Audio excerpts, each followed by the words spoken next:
Sa event, silipin na muna natin ang sitwasyon sa People Power Monument at naroon si Mariz Umali. Mariz, kamusta dyan?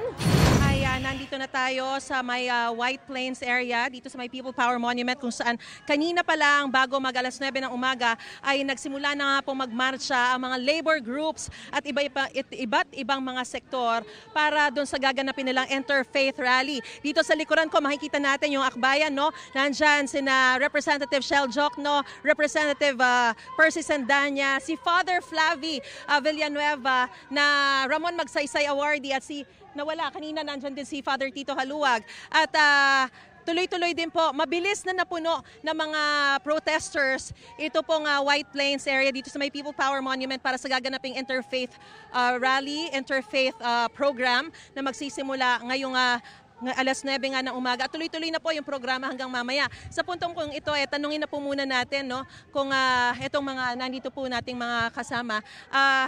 Sir Shell, Attorney Shell, una po sa lahat, nangyari, nakita ko po rin kayo dito noong September 21. This is the part 2 of the trillion peso movement. Ano po ba ang kaibahan nitong part 2 doon sa naunang rally natin? Anong inaasahan natin mangyari ngayong araw na to? Ang sigaw ng bayan ay bawiin ang perang ninakaw at sigaw ng bayan, pananagutan. Paano po ninyo isisigaw? Kasi for the past how many months since the September 21 rally po, no, ay meron po tayong mga Black Friday protest, White Friday protest. Nakita po ba natin na mas sumidhi pa yung galit ng taong bayan? Oo, mas galit na talaga ang sambayan ng Pilipino at marami na rin tayong nagawa mula noong September 21. Ngayon ay gumagalaw na yung Anti-Political Dynasty Bill. Nandyan na rin yung Independent Commission na bill para bigyan pa ng ngipin pa yung Independent Commission. At nandyan din yung ating sigaw na bawiin na ang perang ninakaw. Sino-sino pa po ang mga sektor na nandito this time na wala dito sa People Power Monument noong nakaraang September 21? Siyempre, yung mga kasama nating sektor mula sa hanay ng paggawa, estudyante, mga community women, leaders, kasama natin sila. At ngayon nakita natin, mas marami all out talaga ang mga kasama natin mula sa iba't ibang simbahan at diocese. Hindi lamang dito sa Metro Manila, kundi sa buong Pilipinas. Magkahiwalay pa rin yung mga grupo. Meron sa Luneta, meron sa may Menjola, and of course, iba pa yung dito sa People Power Monument. Hindi po ba pwedeng mapag-isa para talagang mas marinig yung sigaw ng taong bayan? Sa ngayon kasi dinig na dinig ang sigaw ng taong bayan kasi mula dito hanggang sa iba't ibang bahagi ng bansa lumalabas ang mga taong bayan at gustong panagutin yung mga nagnakaw sa ating kaban. Sa ngayon kasi na iinit na tayo, puro mga dilis at sapsap lang ang nahuhuli. Wala pa yung mga balyena at mga pating na malaki at bilyon-bilyon na ninakaw mula sa ating kaban. Attorney Shell, balikan ko lang din po kayo, no? Kasi nakita naman po natin in the past how many days, weeks ay meron na rin pong mga kinasuhan, meron na pong nakulong sa may Quezon City Jail, meron sa NBI. Sa tingin nyo, hindi pa sapat yun? Kailangan na mas marami pa, lalo na yung malalaking tao na nasa likod nitong grabing corruption. At hindi dapat hintayin ng ating pamahalaan yung kasong kriminal dahil dapat masampa na yung mga forfeiture case na civil case na andyan na yan. May kapangyarihan ng ating pamahalaan na ituloy na yan agad-agad. Ano pong ginagawa ng government din po, no? Bilang nasa gobyerno rin po kayo na tungkol dun sa pag-aresto, paghahanap kay Zaldico, isa po siya sa mga tinuturing na big fish talaga rito. Ay, mukhang marami na silang ginagawa hakbang at dapat ipauwi na at bumalik si Zaldico para siya na mismo ang magsabi kung ano yung ang mga ebidensya niya kung meron man.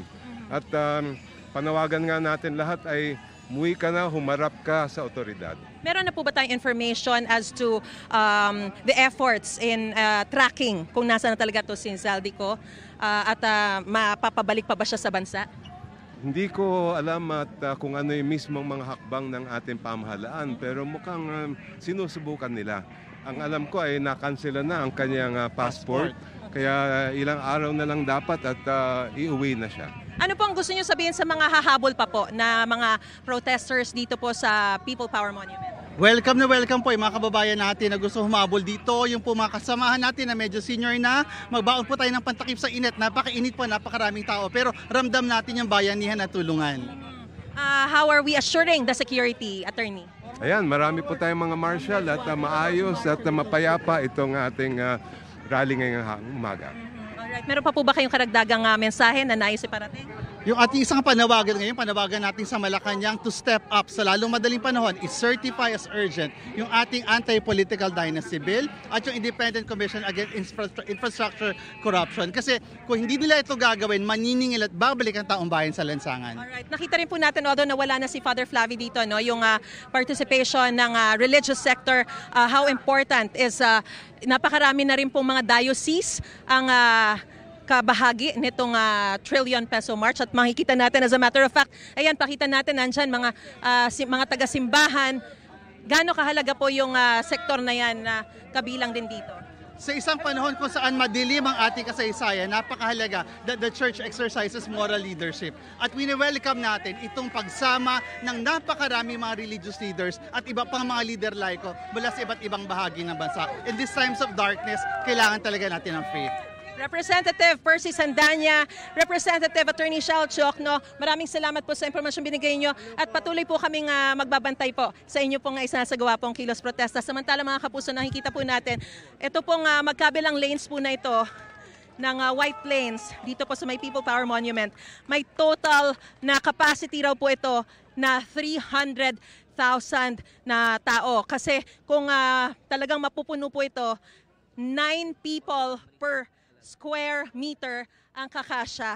Although sinasabi po sa atin ng MMDA kanina, posibleng nasa 30 to 50,000 lamang po ang darating. Pero iba naman ang sinasabi ng mga organizers. Ang sinasabi nila ay inaasahan nila na abot sa 120,000 yung mga darating na magpoprotesta dito. Simula pa lamang po ito, no, nakita na natin kung gaano kahigpit din yung seguridad na ipinatutupad dito. Merong mga pulis, mga sundalo, MMDA, Bureau of Fire Protection, meron din po sa Quezon City Local Government. At nagda-diverge na po yung mga tao, yung mga protesters dito. Nakita natin yung mga local, yung mga laborers galing sa may EDSA Shrine. Ito naman, yung mga galing dito from the Temple Drive.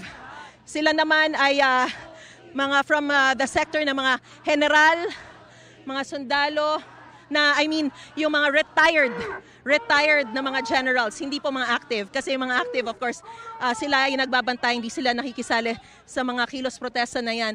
Pero yung ibang mga retired generals ay nakikiisa para iparating din yung kanilang pagsigaw laban sa korupsyon.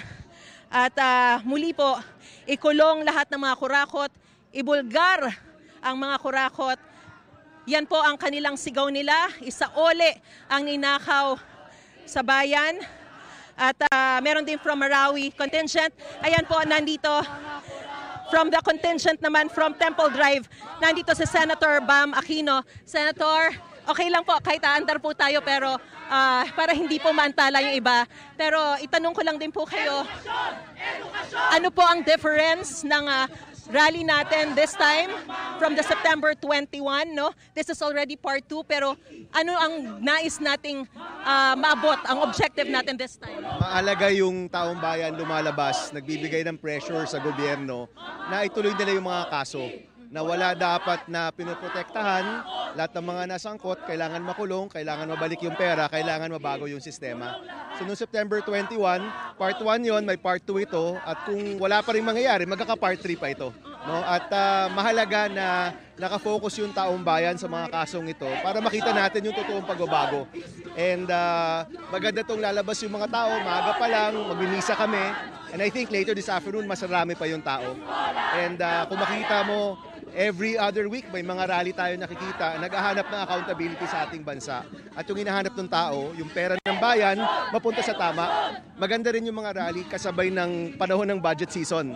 Para mabantayan talaga yung budget, makita talaga na yung perang nilalaan, hindi napupunta kung saan-saan, napupunta sa mahalagang bagay, gaya ng edukasyon at kalusugan. Senator, paano natin ma-ensure na maisasaole sa taong bayan agad yung mga ninakaw na pera o yung buwis dahil talagang merong usapin o debate pagdating sa restitution na hindi raw naayon sa batas? No, mahalagang makuha yung pera. Klaro yan sa taong bayan na hindi sapat yung may makulong, yun pala nga.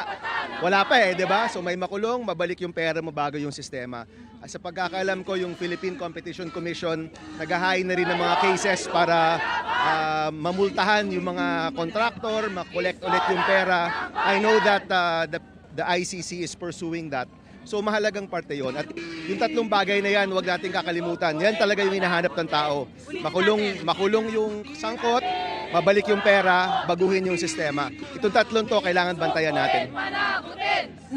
Marami po ang duda na meron pa talagang mapapanagot na big fish. Ano po ang masasabi ninyo rito?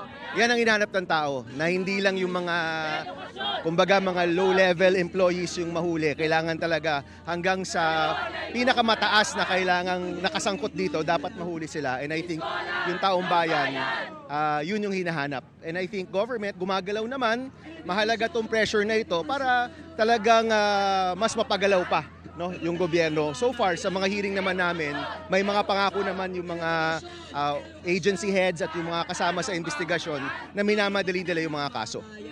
Kumusta po yung tracking natin? Kasi isa sa mga tinuturong big fish ay si dating Congressman Zaldico.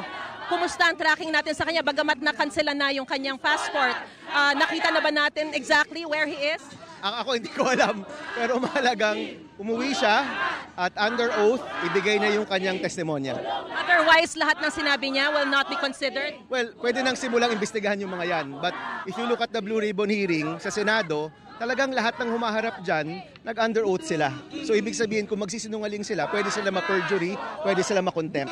So mahalaga na makauwi siya, maimbestigahan. But even before he comes back to the Philippines, dapat iniimbestigahan na rin yung mga binabanggit niya. Ang sinasabi po ng Ombudsman, lahat ng binanggit ni Zaldico, bagamat hindi siya under oath, will be considered as clue or lead. And binanggit din doon si Pangulong Bongbong Marcos. Will he be considered in the investigations as well? Well, again, yung pag-iimbestiga, walang kulay yan eh. Hindi tinitingnan kung anong kulay ka, kung anong partido ka, kung anong posisyon mo. Kung may investigasyon totoo dapat. Alright, so ngayong araw, buong maghapon ba namin kayo maaasam nandito? Yung grupo namin, this is the Kaya Natin group, tsaka yung katipunan na nagkakaisang Pilipino. We're here to join the mass. And then later on, siguro baka maghiwa-hiwalay na rin. But primarily, nandito kami para sumama sa misa. You mentioned something about the possibility of trillion peso March Part 3. Ano ang dapat na mangyari para mangyari ulit? I mean, ano yung hindi natin maaabot today na magiging hudyat na magkakaroon ng Part 3? Hinahanap ng taong bayan yung aksyon. At mahalaga na yan ang maibigay ngayon ng gobyerno, na may aksyon dito sa mga kasong ito. Hindi lang investigasyon, meron talagang makukulong, may babalik na pera, at may mga panukala na mapapasa na nagpapakita na binabago yung sistema. So ang lahat ng ito, hinahanap to ng taong bayan, at ngayon yung panahon na kailangan itong maibigay sa taong bayan.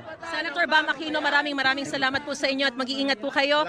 Thank you po, thank you. Samantala mga kapuso, ayan, nakita na natin kani-kanina lamang ay marami na rin pong mga religious sector na pumunta na rin po rito.